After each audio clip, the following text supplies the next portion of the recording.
महापालिकेसाठी मतदान प्रक्रिया सुरू आहे आणि दुपारनंतर स्वतः संभाजीनगरचे पोलीस आयुक्त हे कायदा सुव्यवस्थेचा आढावा घेत आहेत आणि आपण जर बघितलं तर स्वतः पोलीस अधीक्षक स्वतः CP साहेब आहेत ते या ठिकाणी आले आहेत।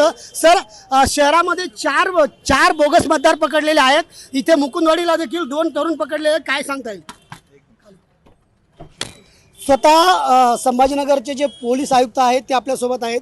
सर, जे काही महिलांना ताब्यात घेतलेलं आहे त्याच्यामध्ये रिटर्निंग ऑफिसर जे काही तक्रार येईल त्याच्याप्रमाणे कायदेशीर कारवाई होईल। 2 जण इथे पण मुकुंदवाडीला ताब्यात घेतलेले आहेत, त्यांचे ID कार्ड बरोबर आहे। काही लोक अननेसेसरीली ज्यांचं इथं मतदान नाहीये ते देखील या ठिकाणी फिरतायत, त्याच्यामुळे त्यांना पडताळणी करतोय, तपासणी करून पुढील कायदेशीर कारवाई करण्यात येईल। शहरामध्ये सर सध्या परिस्थिती काय आहे? आपण स्वतः शहरामध्ये सकाळपासून आमचे सगळे पोलीस अधिकारी आणि अंमलदार फिरत आहेत, योग्य तो बंदोबस्त लावलेला आहे, अतिशय शांततेप्रमाणे उत्स्फूर्तपणे मतदान शहरामध्ये चालू आहे।